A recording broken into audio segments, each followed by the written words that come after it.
We know it wasn't me that did that. Is this for that thing? Yeah. Okay, it's not for them. Hello. What's up? Are we ready? Yeah, we're ready. Good morning. Good morning. How are y'all? Good. How are you? Yeah, good. This is special guest number 1. It's your place. It's a great pumpkin. I kind of like this. I know, right? Kind of reminiscent of the old location. Yeah, exactly. Yeah. Speaking of the old location, if you know anyone that wants to lease it For any reason. for any reason, literally any reason, that's legal. We will make a deal of a century happen if we need to. So we'd like to have somebody in there. Yeah, We would. yeah. We'd also like to know what's going on in there. Do you know when they're going to fix it? I thought you were taking care of that. You thought I was taking care of that? Okay. Well, What are they going to do? what they did in the back is they put a lot of tar basically on the side of the building and then down on the ground. And then they got a garden hose and soaked the side of it to see if water was still coming in. And as of right now, there's no water coming in. So now they got to repaint the side of the building because there's tar on it, and then fix the drywall in there. So I kind of wish we'd have a big rainstorm I do too. right now so we could see, because rain is better than a water hose. Yeah. Yep. Okay, so they're not really here to hear us, just kind of like they just, right? No, probably not. Be unplugged. Well, if you have connections with the fire department, you can always get them to come out and Could do that. blast you with the hose. There you go. Why is there a hole in the side of the building now? Pressure was a little more than we thought.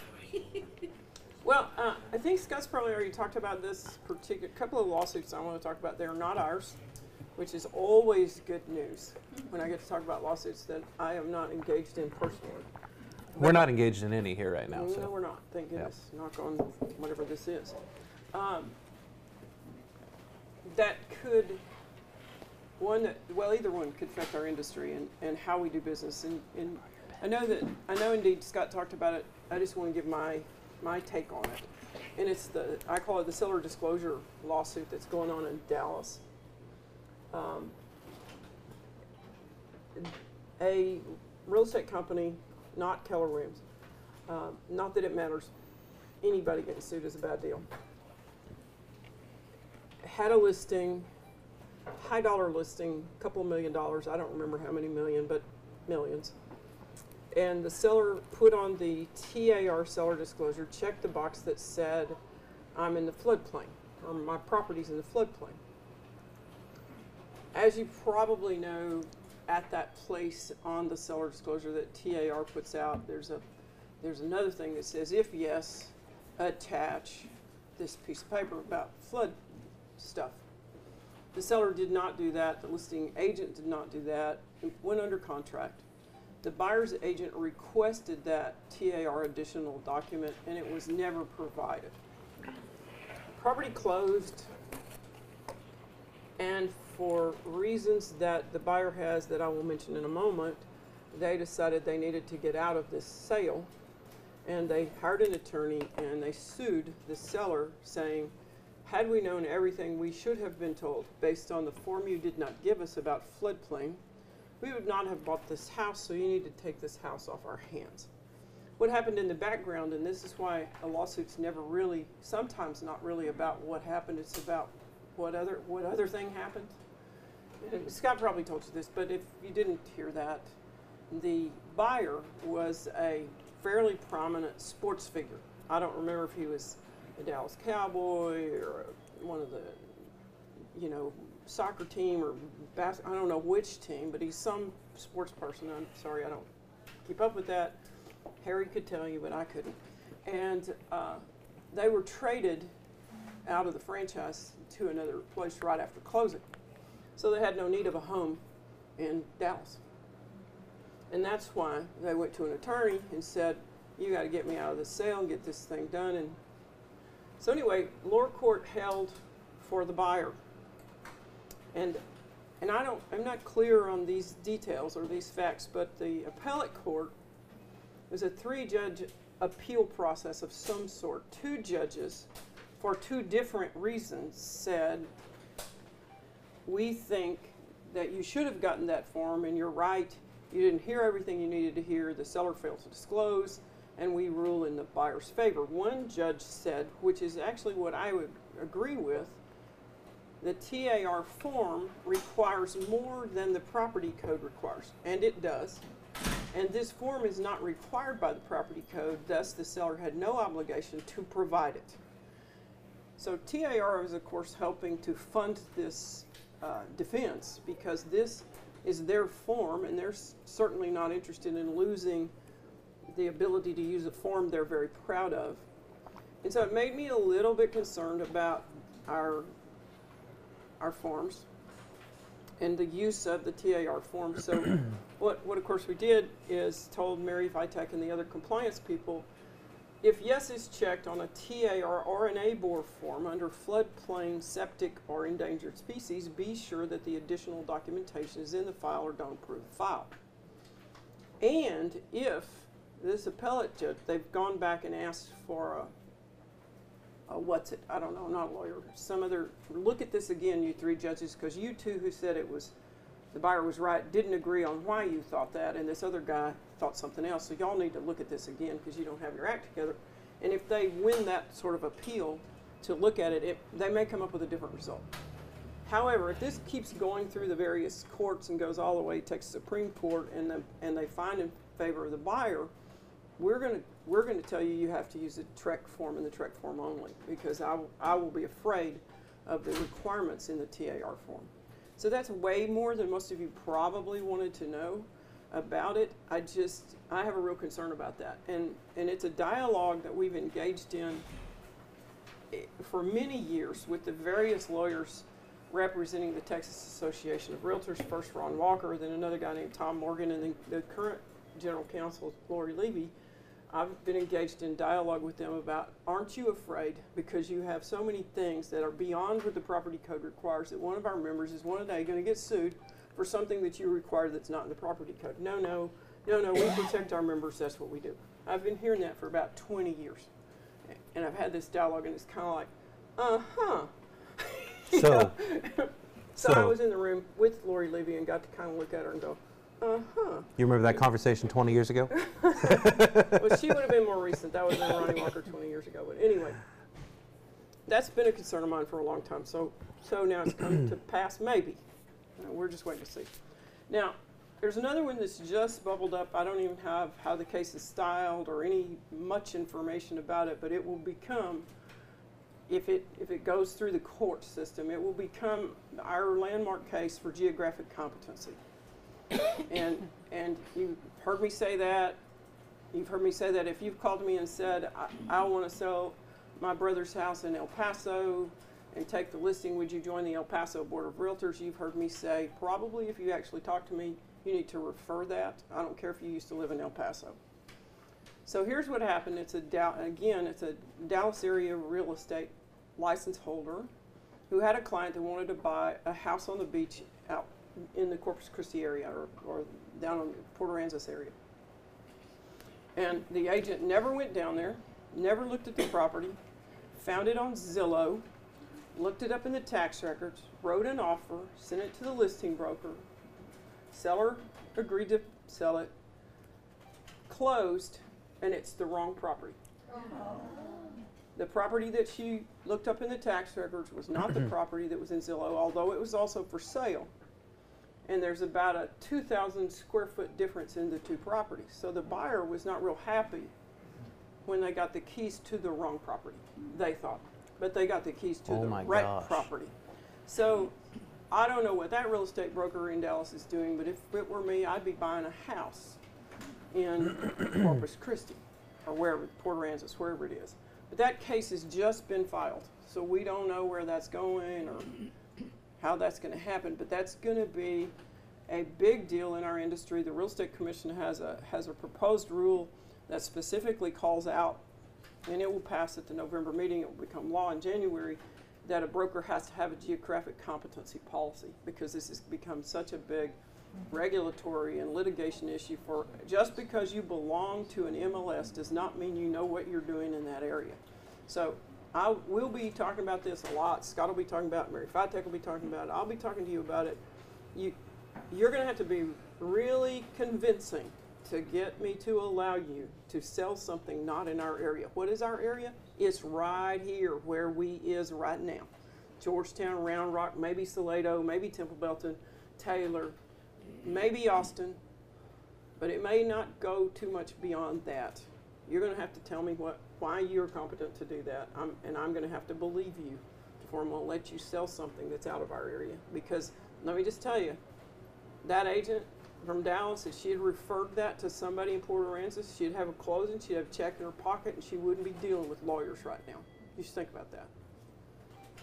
And so geographic competency is a big deal, and I really don't like to regulate everything that you do all the time. I just think you ought to recognize what you know and how nice a referral check is. You know, you call somebody in El Paso to sell your brother's house, you tell them about your brother, and you get a check in the mail someday. Yes, sir. What implications will that have for the discount brokers that, you know, are anchored in Dallas that list stuff? It's going to have implications. I can't tell you what they are yet. But they're under the same law that you are. The other thing that we've done, which is kind of interesting, and it may or may not make any difference, but the law currently says, and y'all have heard me tell this story, that as a broker, I have to call you or the agent representing the other side or our client back within 3 days. That's a long time. I know you think that's a long time. It's in my world, it's not a long time right now. But we're changing that to 2 days. And we think that's going to lasso a bunch of fee-for-service, out-of-town brokers because they don't call anybody back ever. And all they need is a complaint. Call who back? Their Whoever agents calls you. or Their agents or the consumer? I've called lots of fee-for-service brokers to try to get them to take care of something with a transaction that we're engaged in, and they have never called me back. So you're talking about after you're in the contract? Yeah, or, yeah. What- Even if you're not engaged in a transaction with them and they call you, they still have an obligation to call you back within a certain amount of time. So right now it's 3, in January it'll be 2 days. So the other thing is, however, It's enforced. you have to complaint driven. So Yeah. what I've told the commission, my term is up next year. Whenever the governor reappoints me, I'll no longer be on the commission. Thank you, God. And I told them, and I'm going to be their biggest file a complaint person that they have ever seen, because everything's complaint driven, and people who won't do it right and won't call me back. I'm sorry, I'm just going to do it. I'm just going to file complaints. Yes. If we're using a Trek seller's disclosure, do you still want us to give our sellers an on-site sewer? Don't give them it, just give them the seller's disclosure and It's not required. call it a day. Okay. It's not As is. required. I like it. Not required. The seller disclosure created by, I'll tell you what she said in just a minute. The seller disclosure created by the Real Estate Commission is the minimum required by the law. And it is approved, not promulgated. You know what that means. It's approved, that means you can use it. Promulgated means you have to use it unless your client provides something else for you to use. And her question was, if we use a Trek seller disclosure, do we have to attach the TAR form about septic systems? No. I guess you could, but then you're giving us more liability. So you're saying we would never give out an on-site sewer disclosure? If you're using the Trek form, it is not an obligation because you don't fulfilled have the to. minimum You don't have to. requirements. You don't have to. Now, people on the other side are going to push back because everybody's used to the TAR or the ABOR form. They're going to not like this, and their broker is not in this room telling them a story about a lawsuit because they don't know about this stuff. And they wouldn't read it if they did, probably. Because they was, it's, what's next? What's next? Well, and when we had this conversation originally, you talked about how you actually subscribe to some book that gives you real estate cases throughout the year so that you can be ahead of this Yep. and educate everyone on what's going on. That's kind of the nerdy me. Yes. So to help make those conversations easier when they're coming at us saying, hey, give us an on-site, it's required or whatever, it would be helpful if we had form letter on Keller Williams letterhead signed by the great and mighty powerful Avis Pause. that says this is why we're not doing on-site sewer anymore. Okay. If you have somebody who is giving you pushback and they just need to talk to someone, you can give them my number too. I'm happy to inform them as to what's what going on. I'm going to ask somebody in the room to do, maybe Kristen, would you email me after a while and tell me to do what he just asked for, which is a letter about the onsite? Because nothing to But put we in. don't make that, the seller makes the decision. No, but it's to explain to the seller or the other agent why we're doing this. And truth is, I'm really okay with using the TAR form until we get and it may be years before we get anything out of an appellate court or out of the Supreme Court. I just know that if one of those three things is checked, you're going to have the other piece of paper about septic, about flood, and about endangered species, or we're not funding your transaction to you. You're not going to get your check, period. Unless you sign a hold harmless. Well, I guess we're going to, make you sign a whole How does harmless. Atlas 14 change the floodplain? Atlas 14. Welcome to Austin. Oh, yeah, that. Just don't even get me started on all this stuff. Well, I mean, they're going to make a requirement, right, starting in 2019. If you're in That's what they a say. 500-year floodplain, you're now in flood insurance zone. That's what they say. Welcome. Welcome to the new Who's going to make a requirement? city of Austin. City of Austin. And the state of Texas is pushing for this anywhere there's been flooding. It's going. It's called Atlas 14. This FEMA's bankrupt after all claims. It's a great way for the government to pass on flood insurance. How far back are they going for flooding? 500 years? You said they're going back. If you're in the 500-year floodplain. It's Got it. changing the percentages. That's how it's figured. Got it. Okay, I'm done talking about stuff. What else you got? Yep. Y'all have any questions? I'm going to teach rubber responsibility in January. January 16th here. Yeah, that's the reason we're doing January is because that'll be the new class. We're teaching it now to the instructors I taught yesterday in Dallas. And January 16th here. Yeah. And I'll probably do it either quarterly or at least twice next year, depending on how everybody's license falls. But broker responsibility, all the staff, anybody who holds a license, and starting, actually the law will require all leaders of teams to take it next year. And right now it's just by policy that you have to do that. But the law will require it next year. And even if it's not a requirement, it's still a good class to take. Yeah, and anybody can take it. Counts toward your CE hours. What were you going to say, Diane? Does a track seller's disclosure require you to provide a previous disclosure, a previous inspection I don't think so. report? I don't think so.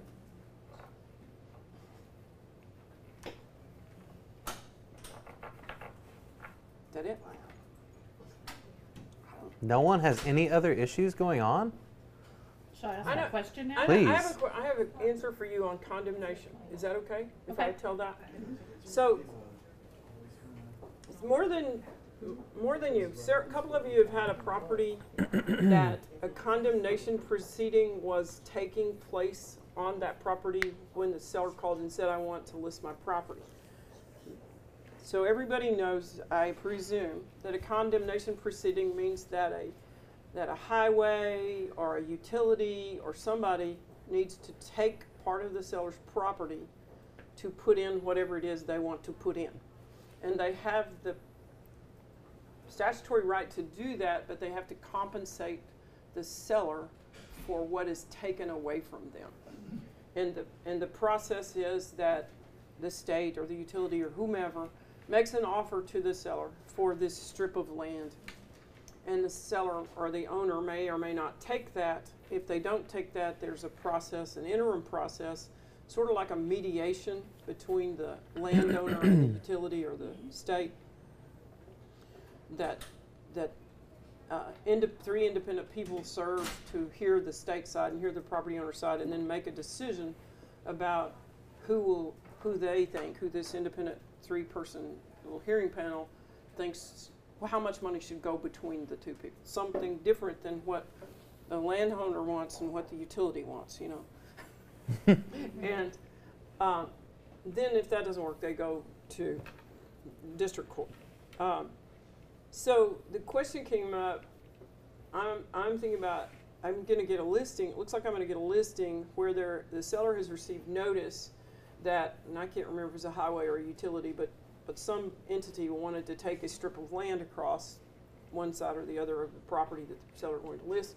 And I didn't know whether we could really list that or not, or what would happen. And so I got in touch with some attorneys, and basically what happens is, yes, you can list that property, but once the seller conveys title to that property to a buyer, that whole, and that, of course, that condemnation process has to be disclosed, or that it's begun with any documents that you have. And then once the owner is a new owner, then it would be the buyer, who is now the owner, who would be the recipient of whatever is taking place there. Unless you negotiated something different, which would require an attorney to draft that language for a contract. So I just thought that was kind of something I didn't know, something we learned about 10 days ago. Yeah, I think it was somebody else, but I have Wasn't no you? question. Okay. No, wasn't me. Okay. Yeah. There's two people had that question. I Right. can't, if you're here, I'm sorry, I don't remember. Okay, I have a question. I don't know if this is a good time, but I figure she's gonna leave, so. I am gonna- I have a client in Hawaii Okay. that is military. He's buying a house in Temple, sight unseen. We've done an inspection. However, it's a Stallcraft builder home, and they require an orientation and a final walkthrough before closing. And my client emailed them back and said, we will not be present for that. However, our real estate agent has our permission to do that. Skype them in. Okay, I thought about that, okay. Yeah. So the question, she's selling a home to military in Hawaii, sight unseen, and it doesn't matter where it is, it's somewhere around here. And the builder requires the buyer to attend an orientation and a walkthrough prior to closing. And the buyer wants her to represent them at that walkthrough and orientation. And my answer was, they need to be present electronically. That was my answer. The other thing could And I be- would videotape everything in that house and be sure I'm sending them lots of pictures, lots and lots of pictures. Yeah. The other thing, could they hire an inspector and let that be? They the could. record? That's They what could. I've done before. Okay, because actually we've had it inspected, which is a good thing, because after all the rain, first thing I saw when I walked in was the bubbled paint. Yep, the roof was leaking. So we had that done. Repairs are being made. And they are paying him to come back and do another inspection before closing. So maybe we could inquire that he be there Find out for what he that. would charge to be there for the Okay. walkthrough Yeah. with you and Skype And them still in. Skype it. Okay. Yeah. Okay, great. Thank you. Well, even if they aren't available, there's a defense in saying, I did everything I could to try to have you here electronically and you couldn't do it. And, Okay. and so, you understand what I'm saying? Yes. It's all about building a case for future liability. Yes, ma'am. There's an app, I haven't used it yet, but it's called Marco Polo. Mhm. And you can, I don't know if anyone else has used it, you can do live video and then it records the video and saves them all in your app. Oh, really? Okay. So then you also have a record of what you did. Okay. Why is that called Marco Polo? It's based around the pool game. Yeah, that's what I was thinking. He was an adventurer. I mean, anyway. Is that it? Yes, ma'am. Back to Diane and the inspection, I thought if we had an inspection, regardless of what disclosure we used, that we had to disclose the inspection. But the lawyers say you either give the inspection or you have them change the seller disclosure to mention everything that was called out in the inspection that's on the disclosure. Redo the disclosure to update it after inspection. And I the think he's easy, talking about like if you have it in your, Yeah, I like if understand. it was like a year ago I or understand. whatever. Okay. and I'm still answering that question. Okay. The easiest way to do that is to provide the old inspection rather than to change the seller disclosure and miss something that the inspector called out. So technically you don't have to, it's gotta have it It's a all better, in. it's a, Better way to it's a cover it. better way to do it. Okay, so still do it, but you don't have to. On the trek form, how long is that time period? It's not one, it's not on there at all. I don't So think, the I don't think, inspection you had, I'm not looking at the I form. just looked at the form, it's not on there. Okay. So what would the material defect law say? If we use the Trex seller's disclosure and there is no time frame and there's an inspection from 12 years ago, is that just as needed as a 1 year ago? I know, And they lose these things. I understand. it's not clear. Or they choose to lose these things. Well, I think that TAR has actually created the need to provide the old inspection by putting it on their disclosure form. And if you take that out and you just look at the property code, which is what the seller has to do, unless these judges are right, that they have to do what TAR says, then they wouldn't have to make those disclosures about inspections. They'd only put on there what they know. I mean, they're just, the reason you're providing an inspection is because they may have forgotten what they know.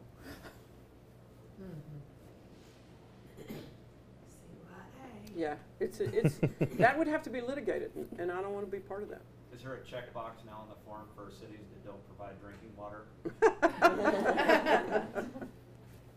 I thought they lifted that.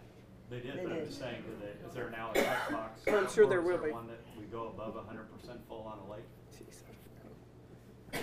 They could put it in that fluctuation paragraph in the contract. Avis, Yes. would you recommend then if if you've had an inspection because you represented the buyer and now they're the seller, and it's been recent, to put it on the MLS? Yes. Okay. As opposed to giving it to the buyer that, before they write the contract? Just put it there? Just put it in the MLS. Okay, thank you. So you had the previous seller's disclosure, didn't you have another seller's disclosure? Two seller's disclosure? No. Inspection. The inspection report? Oh, the inspection, okay. No. What I do You- is if when you- I have one, I. If your seller does a seller disclosure, and then you have a buyer, they have an inspection done and they do a bunch of repairs and that deal falls off, I think you might have them update a seller disclosure. Then you'd theoretically have two seller disclosures, but you'd have an updated one based on what had been done. Okie dokie. All right. Thank you. Thank you. Awesome. Give it up.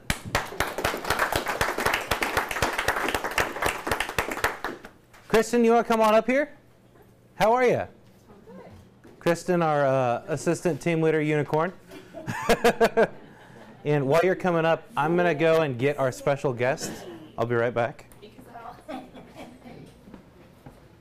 Just got to go down here. I'll be right back.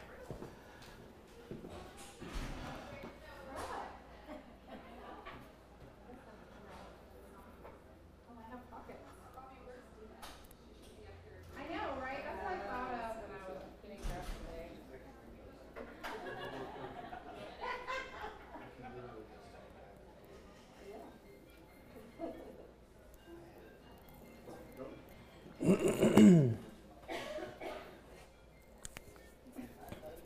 It's really comfortable. I may stay the rest of the day. All right. Scott's not going to be able to make it today. I'm Gary Keller. It's good to see you all. I don't make office appearances very often, but when I do, it's to see you guys. So thank you guys so much for being here today. And thank you for being a part of our amazing company. I have an inspirational moment for you that I wrote yesterday, or I took from someone yesterday.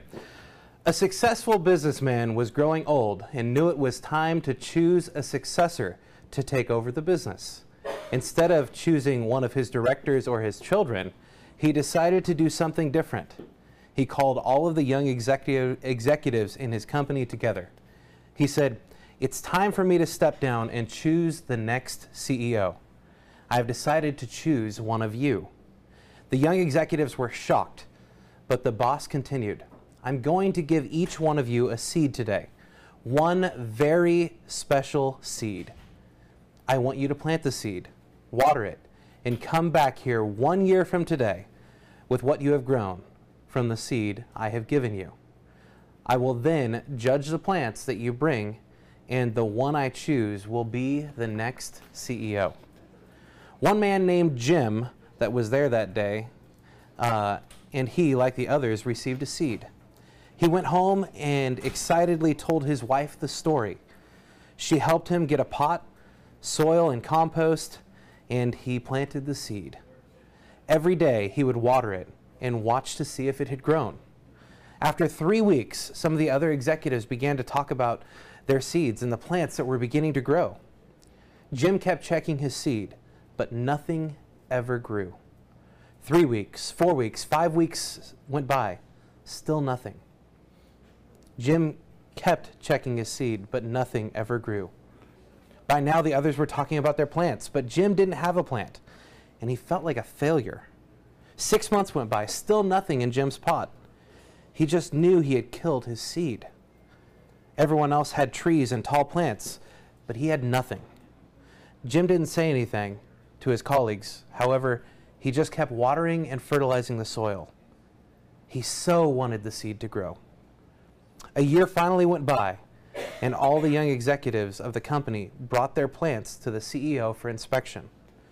Jim told his wife that he wasn't going to take an empty pot, but she asked him to be honest about what happened.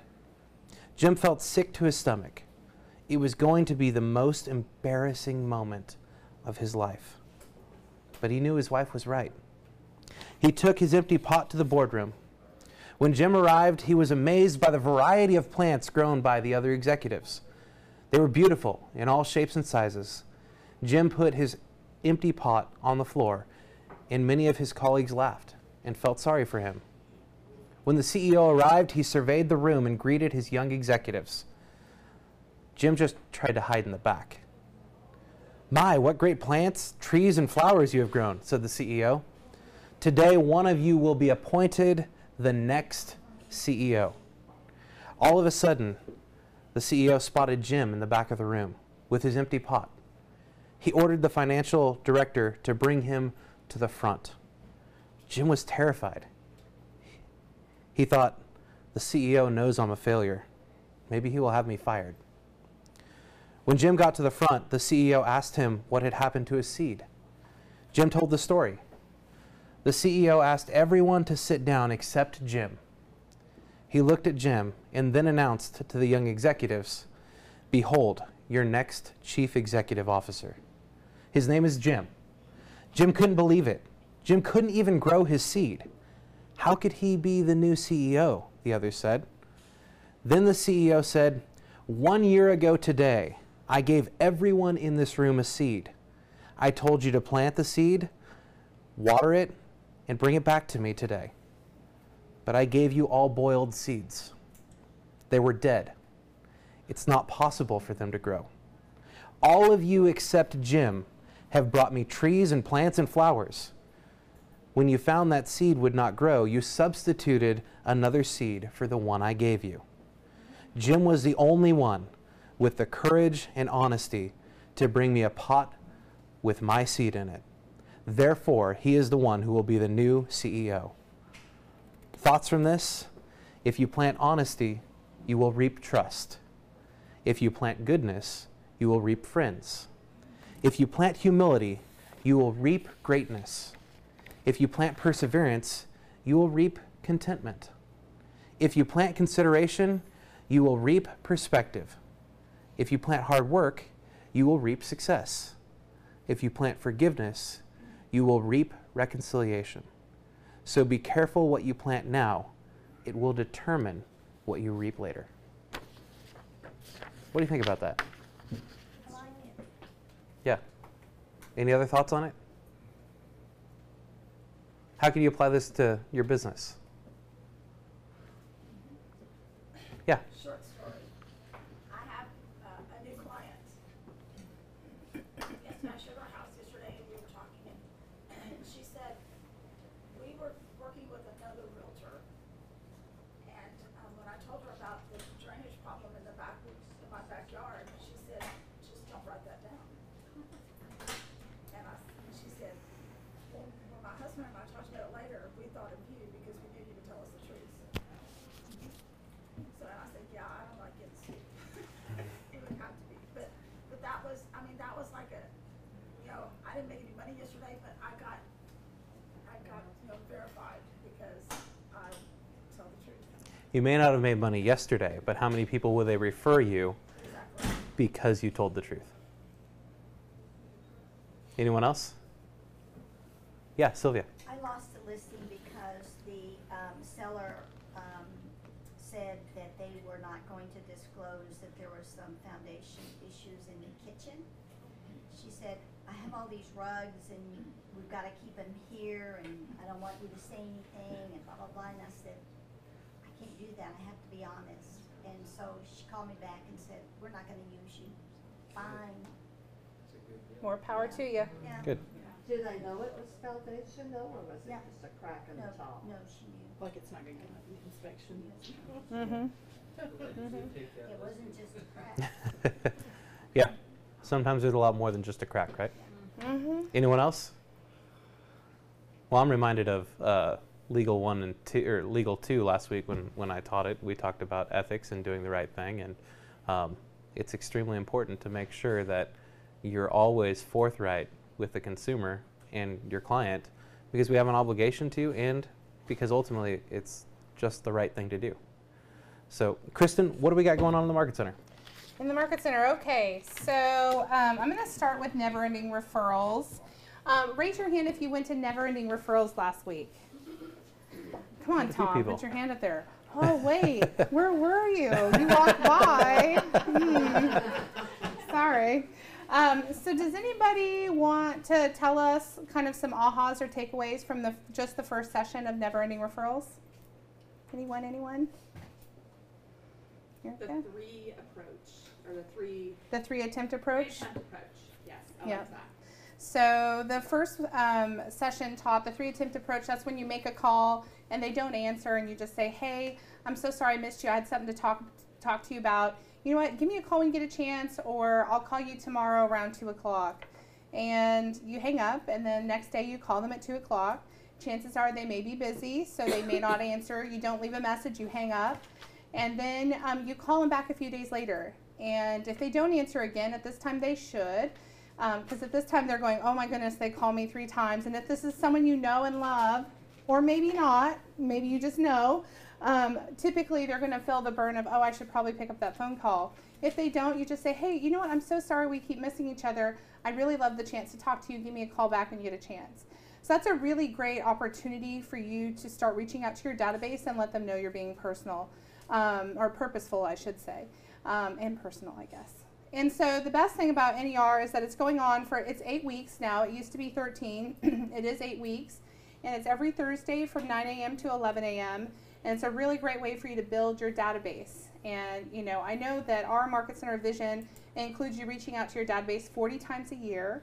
And we know that if you're reaching out to your database 40 times a year, your return on that investment of just calling, emailing, just reaching out in the ways that you do is going to return quite a bit, yes, financially, but more importantly, it's going to help you build and nurture those relationships. So be there. Ignite, the last session of Ignite is Friday. We're going to blast off and kind of send a lot of our wonderful agents to go start really doing business, which some of them have already started while they've been in Ignite. On the 6th, which is next Tuesday, Ignite will start again. This is not just for new agents. This is for any agent who wants to go back to the foundations. Maybe you see some opportunity in your business, so definitely come to Ignite and learn some foundational tools to get your business back kind of on the right trajectory. And we have a 1-hour goal planning meeting from 1 to 2 on Thursday. And that's just going to be a quick, how can I prepare for first quarter and really front load that first quarter so I can have success in 2019. And then Monday is the ALC clinic. That's on the 5th. It's going to be all day long. So staff, Scott, myself, Lauren, Ryan, Donna is out of the office for, what is it? Wersbrotten, yes. Yes. So we will have someone sitting in at the front desk. If you need us, please text us. We will not be on site, but we will be out. So lots of stuff. We'll be right down the street at the chamber. Yes, at the chamber. Yep. Yeah. Okay, good. And so, you know, I want everyone in here to kind of get to know you a little bit better. And yeah, please have a seat. We're going to pretend this is Mega Camp right now, and Gary's going to get to interview Kristen. Is my mustache falling off? Okay, perfect. I'm hoping it'll just fall off in the middle of this interview. So, what's that? It looks like a road grader. I borrowed it from Pixar. So, Kristen, what is your story? What was your entry into real estate like? Sure. So I started into real estate. I had a family member who is a mega agent in San Antonio. They do about 45 million in production a year there. And I owned a wedding cake shop for many years, for about 6 years, and in Leander. And I loved what I did. I just couldn't do it anymore. It was a lot of work, and I didn't make a lot of money. And what did you call it? It was Chrissy's Cakes, creating tears of joy, TIERS. There you go. I like it. So, I closed my shop, had a baby, which we tried for 9 years. So, about 6 or 7 months into raising my daughter, I realized like I had to get back into being Kristen, the entrepreneur.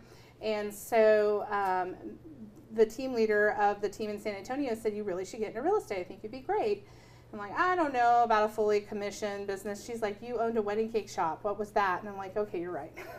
I can do it. So I got into real estate. I took night courses. I did, what do you call it? I was a freezer cooking mama. For those of you who've done that before, I just cooked a bunch of meals and put them in the oven and left my husband at home to fend for himself with the 2 kids, and took my classes, passed the test, and just started real estate. Had a 7-month-old, and about 3 weeks in after getting my license, I went and had my thyroid checked, and the doctor called me back and she said, hey, you have some calcification, I just want to check it out.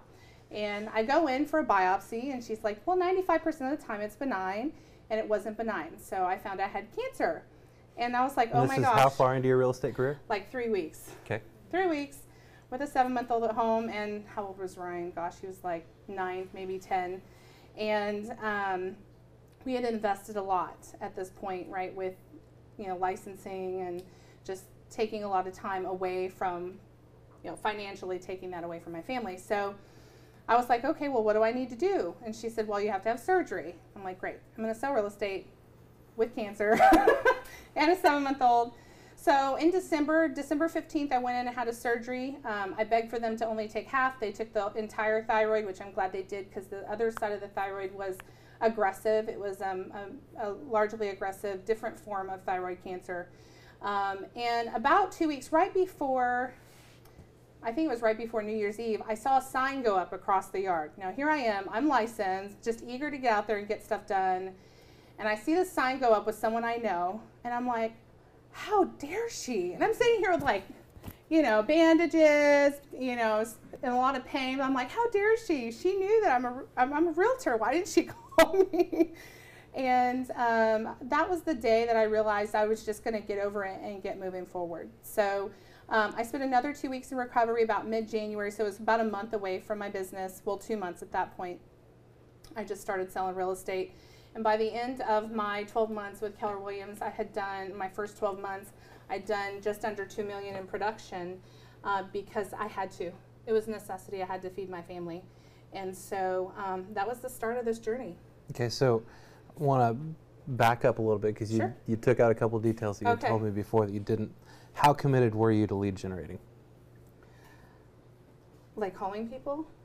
Just any form of lead generating at all?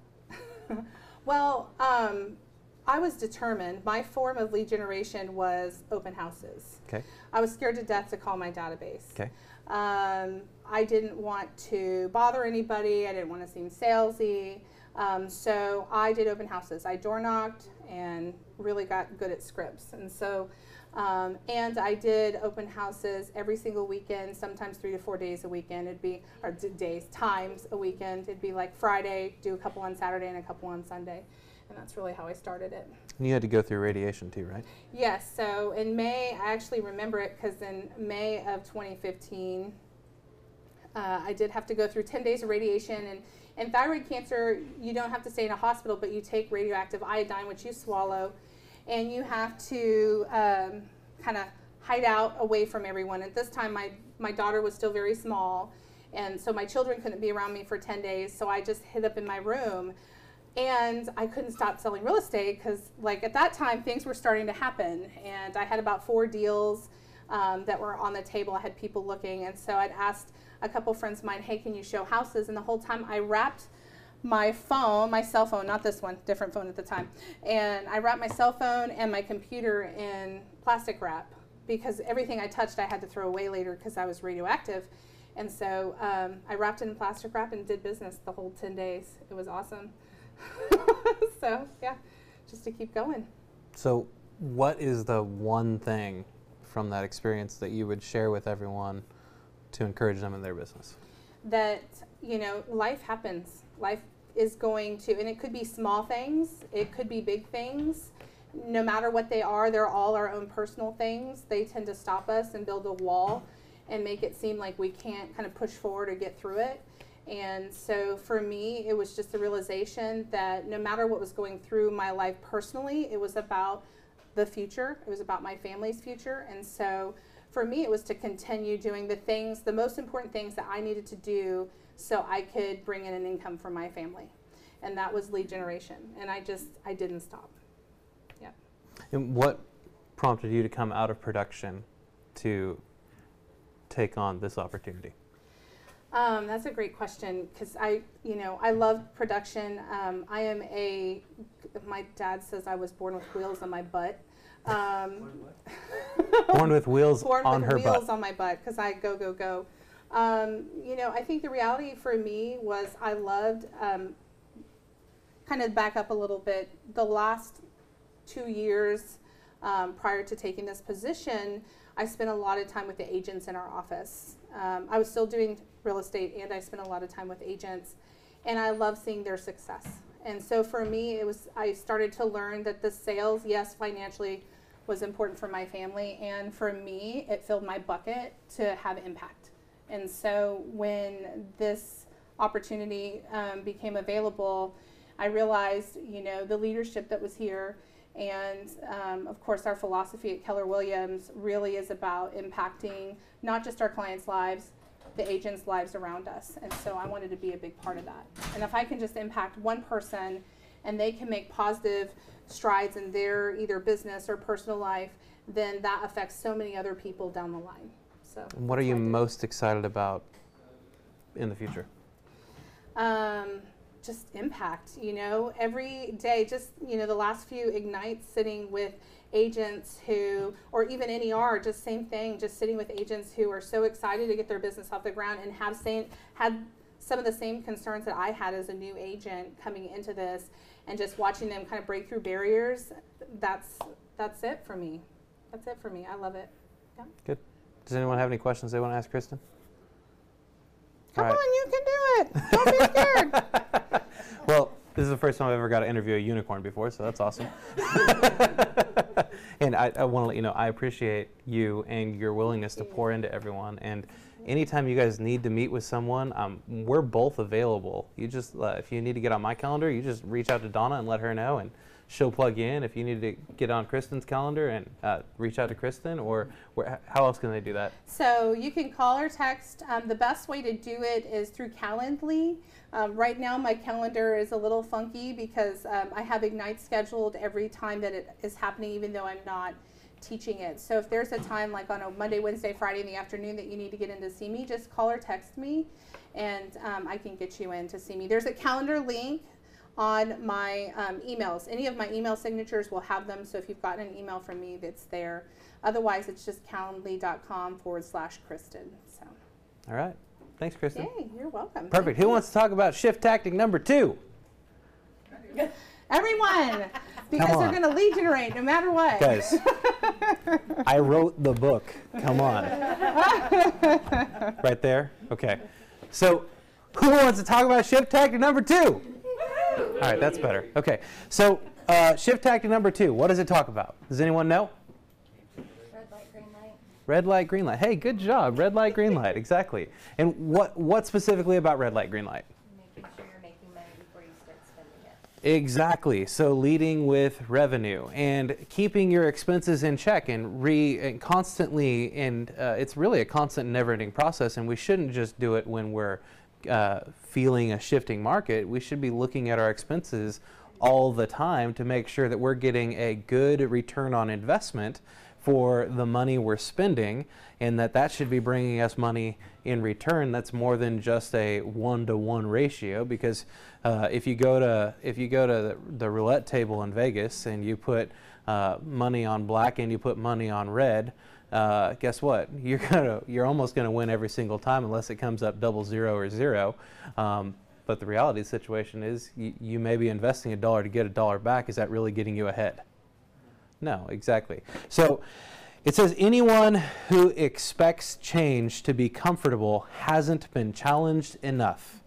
Change isn't easy, and significant change is downright difficult, yet long-term success requires it. Have you ever started going to the gym before? Did it hurt after the first day? Did it hurt after the second day? Did it hurt after the third day? 3 weeks into it, after going every single day, did it hurt as much as it did the first day? No. Well, yes, okay.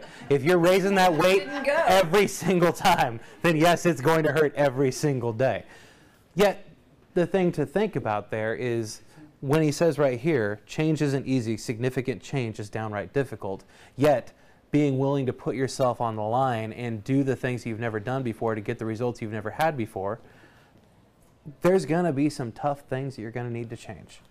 And expenses are some of those things. So going back and looking at what we're spending every single month as opposed to what we're bringing in every single month is an important thing for us to go and look at on a monthly basis, because every single month we can readjust our trajectory and see exactly where we're going. Shift tactic number 2 also talks about if you're in contracts for getting leads from places, like if you have a contract with Zillow or something, going back and renegotiating that contract. Or if somebody's calling you and saying, hey, you know, we have some leads, we'd love to sell them to you. Here's what the cost is going to be. Oh, and by the way, we only need you to sign a 6-year contract in order to get them. Here, sign here, press hard, 3 copies. And if they're not willing to give you some kind of a guarantee, is that a contract you should sign? No. Are there risks that you have to take sometimes? Yes, there are risks that you have to take sometimes, yet our job is to do what? Minimize the risk that we're taking. And so in this tactic here, it talks about playing red light, green light with your financials and constantly going back and saying, am I getting a return on this investment that I'm making? What is the best investment you can always make into your real estate business? What is it? Your database, absolutely. Why is your database important? Why is it a good investment? Well, it literally costs no money. It's free. To get a database started is absolutely free. One of the challenges that I want to give you in 2019 is who wants a 10% return on their database? Not everyone? Somebody wants 15, 20, 30%? Okay, I like it. Do you think you could meet 2 new people every single day? Two people, 2 brand new people, every single day. Shake 2 new hands, say, hi, I'm Tom Catlin, or I'm Gary Keller, or whoever you want to be that day. If it's Halloween, you could be anyone you want to. It's so much easier to lead generate on Halloween because we have this new persona of ourselves. Yet if you were to add 2 people to your database every single day, 5 days out of the week for 52 weeks in a year, how many people would you add to your database? You'd add over 500 people to your database, 520 people to your database every single year by doing that. If you got a 10% return on your database, that would be how many transactions? 52. 52 transactions. What's the average commission rate in Georgetown? Our average commission rate is about $8,100. Can somebody do 81 times 52? Or no, 8,100 times 52. What's that? Over 400,000. 8,100? 8,100 times 52. What is it? 421,200. $421,200. Anyone want to make $421,200? Yes, please. Perfect. Come to NER on Thursday and do the activities that the class teaches you. If everyone in this room committed to going and getting 2 new people in their database every single day, I promise you, a year from now, you're going to have more business than you know what to do with, as long as you're being effective and purposeful and implementing certain things like what Never Ending Referrals teaches us by contacting our database. You're going to have more money than you know what to do with. So I want to throw that challenge out there to you guys to get 2 new contacts every single day. You do that for 3 years, you're going to have 1,560 contacts. You do that for 4 years, you're going to have over 2,000 contacts. What does a Millionaire Real Estate Agent book teach us? In order to have $1 million in gross commission income, we need to have how many people in our database? 1,920. 1,920 people. So I want to make sure that you're challenged with that, because it's not hard. You can go meet 2 new people every single day. Just go to a new place every single day for lunch. Or go to Hobby Lobby and meet the cashier. Or whatever you're doing, just find a way to make that connection happen. All right? Any questions about that? Perfect. Let's move on. Who has a new listing they want to tell us about? Yeah. So we have 2. We've got one in Churchill Farms, and it was on the property tour for all of you that saw it. It's 113 Rotama Drive. It's single story, 3-bedroom, 2-bath, completely updated, 265, and there's an assumable VA loan. Okay. 3.75 is the rate. Okay, so if you have any VA buyers looking for that, this is a great opportunity. You have to be a vet in order to assume the vet loan. Assume this loan, yes, sir. Correct. Okay, and the other is a commercial opportunity in Taylor. It's a 4-plex. It will be. It needs to close January 2nd or later, and there are it's 4-plex, and it's a 2-bedroom, 1-bath in each unit. Now, loan assumptions, I'm glad you brought that up, because loan assumptions are something you may want to start looking into, educating yourself about a little bit more. Because how many of you guys sold homes when they were 3.25%? Yeah, okay. Do you think that that's going to be an attractive interest rate to some people right now? Absolutely. And as interest rates go up and up and up, is that going to be even more attractive? Yeah. What does it take to assume a loan? Credit. Yeah, you got to have credit. And you're going to have to pay the difference, or you work with a lender who can help you with a loan to put down the difference. Yeah, Bobby, can you do that? Typically, when you're looking at those types of small loans, sometimes I've had situations where somebody might have said, oh, you know what, give us $10,000 and we'll go ahead and get the loan. The loan's going to be assumable through the current servicer, so it's going to stay with them. $10,000 is probably not a good idea to go to a lender for, because they're going to charge all the fees. If it's $100,000. $100,000, absolutely. Okay. Yeah. Because I think that a lot of these people who bought homes in 2011, 2012, there's a lot of them that are sitting on $120,000 in equity. And so it could be a good opportunity for you as well for that. And it's extremely possible to do it. Yes, Diane? But can't you only assume an FHA or a VA? Those are the only assumable? Conventional loans can be assumed as well, correct? I don't think so. I'll have to go back and double check it. I was under the assumption that a conventional loan was assumable, but I think you may be right after thinking that through my head. I know for sure FHA and VA are absolutely assumable. So would they allow you to do a second loan?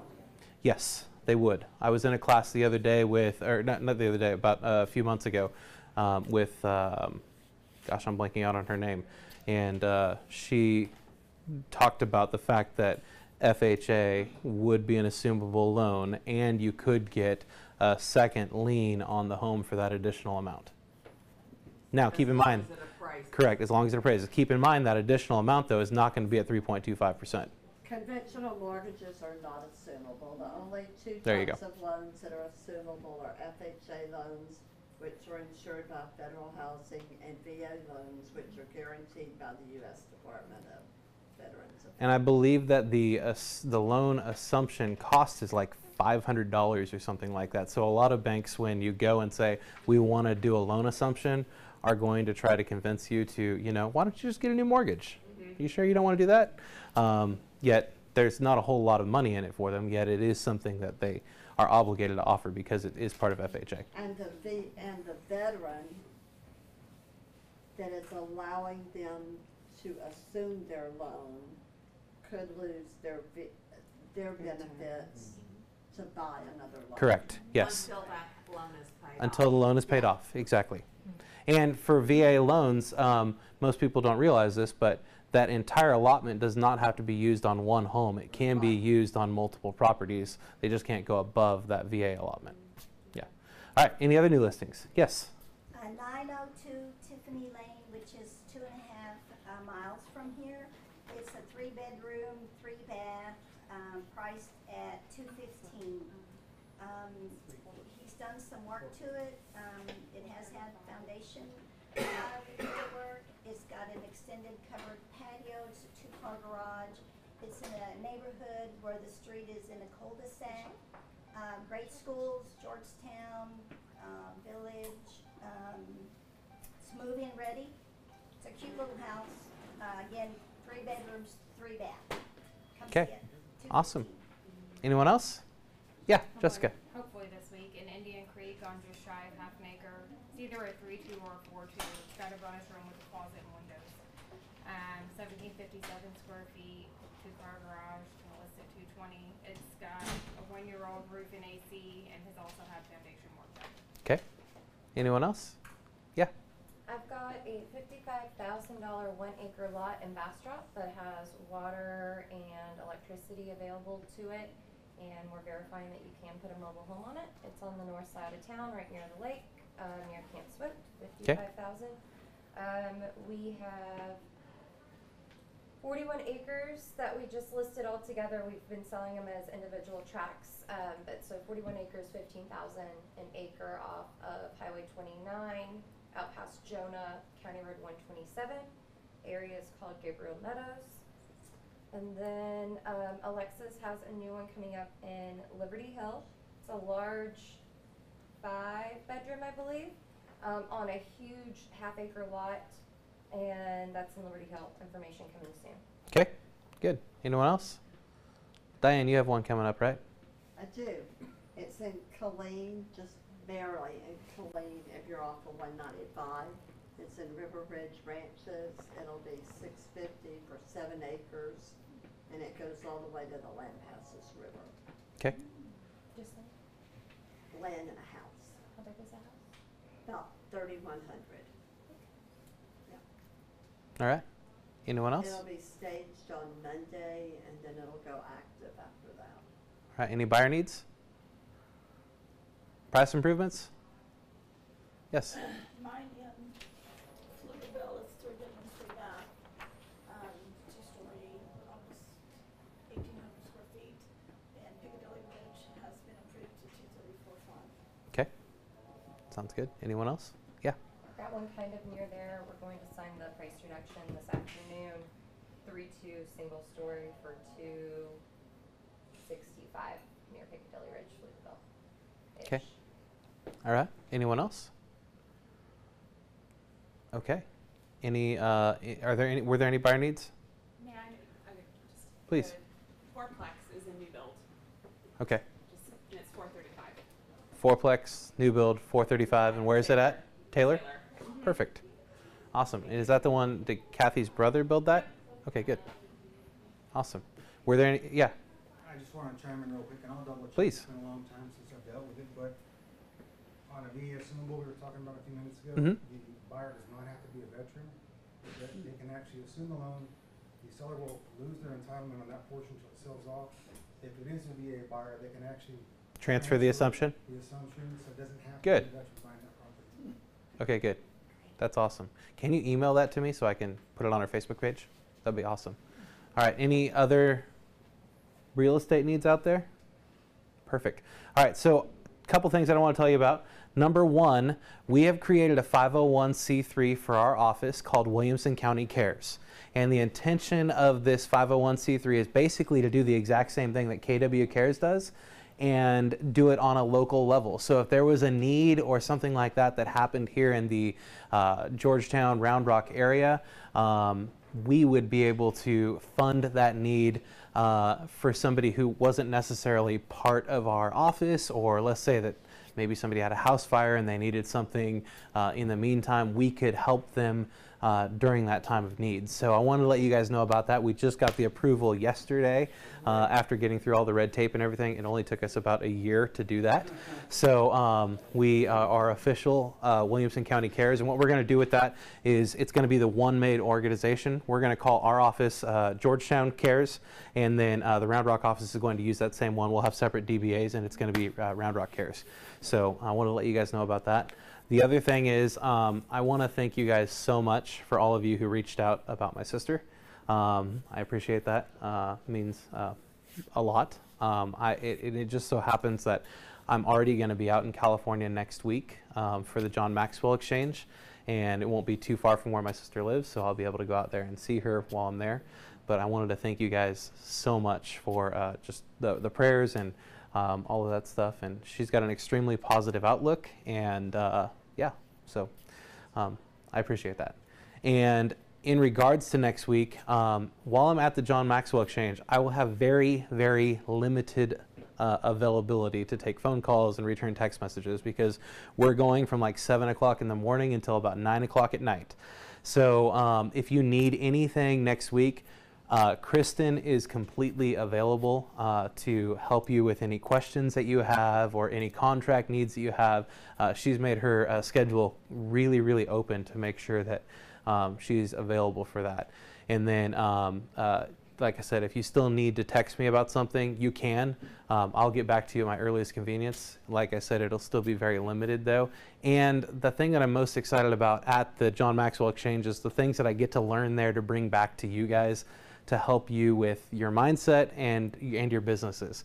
And so I'm just really excited to have the opportunity to go and learn those things to bring them back in the Market Center. So with that being said, is our sponsor here?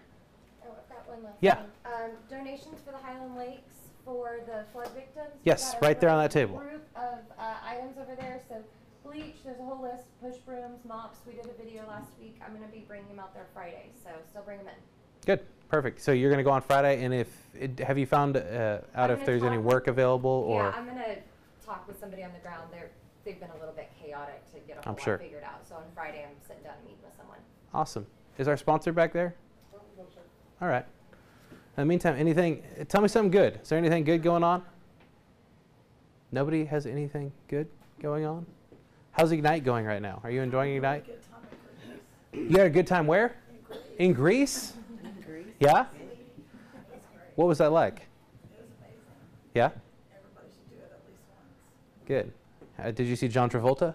I'm just kidding. Different Greece? No, but I did look at people on Santorini.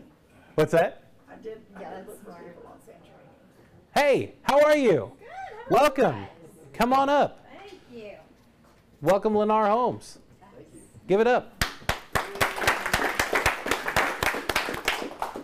Hi guys, I'm Susan. I don't know if you guys know me before. I was at Lakeline Center and I just moved to Santa Rita with Paul. Are you guys familiar with Santa Rita Ranch? Oh yeah. Okay. So the cool thing about Lennar out there is we've got inventory on the ground we're paying 6% on. That's first and foremost. But we're doing all solar on every single house. So we've got solar on every house. We've got inventory under 300,000 on the ground. With solar? With solar. Every single one has solar.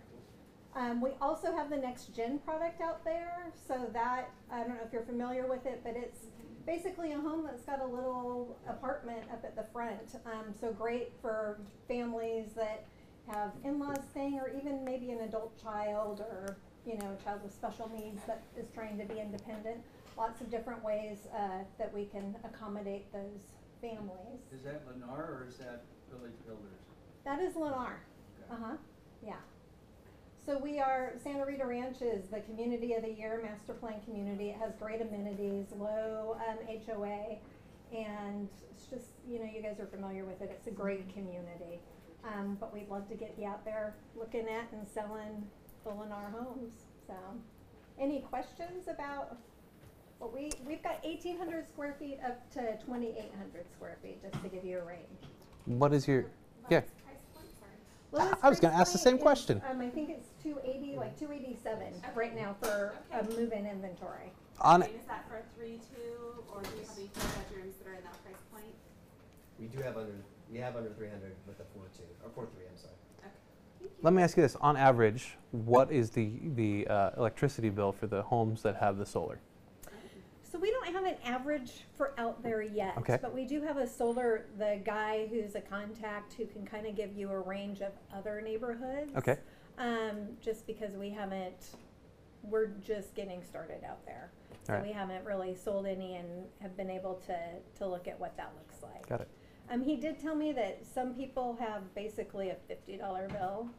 So Wow. it's, pretty good for anybody on a fixed income as well, just to know that they've got that solar. That's awesome. Yeah. Is that even during the summer?